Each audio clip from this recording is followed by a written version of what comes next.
স্বামী বিবেকানন্দের একটি চিঠি আমি আপনাদের পড়ে শোনাচ্ছি।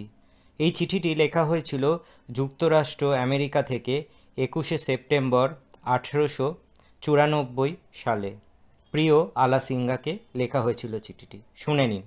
আমি ক্রমাগত এক স্থান থেকে অপর স্থানে ঘুরে বেড়াচ্ছি, সর্বদা কাজ করছি, বক্তৃতা দিচ্ছি, ক্লাস করাচ্ছি এবং লোককে নানা রকমের বেদান্ত শিক্ষা দিচ্ছি।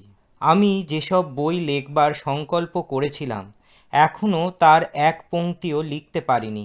সম্ভবত পরে এই কাজে হাত দিতে পারবো।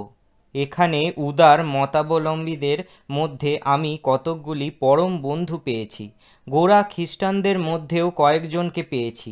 আশা করি শীঘ্রই ভারতে ফিরব। এ দেশ তো যথেষ্ট ঘাঁটা হলো, বিশেষত অতিরিক্ত পরিশ্রম আমাকে দুর্বল করে ফেলেছে। সাধারণের সমক্ষে বিস্তর বক্তৃতা করায় এবং এক স্থানে স্থিরভাবে না থেকে ক্রমাগত তাড়াতাড়ি এখান থেকে সেখানে ঘোরার দরুন এক দুর্বলতা এসছে। সুতরাং বুঝছো, আমি শীঘ্রই ফিরছি। কতকগুলি লোকের আমি খুব প্রিয় হয়ে উঠেছি, আর তাদের সংখ্যা ক্রমশই বাড়ছে।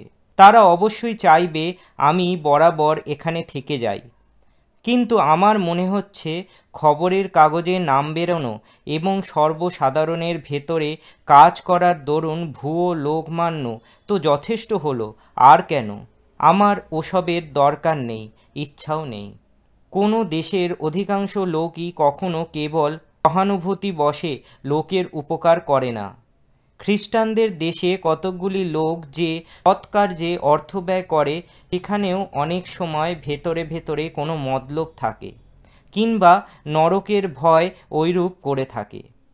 আমাদের বাংলাদেশে যেমন চলতি কথায় বলে গরু মেরে জুতো দান, এখানে সেই রকম দানই বেশি, সর্বত্র তাই। আবার আমাদের জাতের তুলনায় পাশ্চাত্যেরা অধিকতর কৃপণ। আমি অন্তরের সহিত বিশ্বাস করি যে এশিয়াবাসীরা জগতের সকল জাতের চেয়ে বেশি দানশীল জাত, তবে তারা যে বড় গরিব। কয়েক মাস আমি নিউ ইয়র্কে বাস করবার জন্য যাচ্ছি। ওই শহরটি সমস্ত যুক্তরাষ্ট্রের যেন মাথা, হাত ও ধনভাণ্ডার স্বরূপ। অবশ্য বোস্টনকে ব্রাহ্মণের শহরও বলা যেতে পারে। আমেরিকায় হাজার হাজার লোক রয়েছে যারা আমার প্রতি সহানুভূতি করে থাকে। নিউ ইয়র্কের লোকগুলির খুব খোলা মন, পড়া যায়।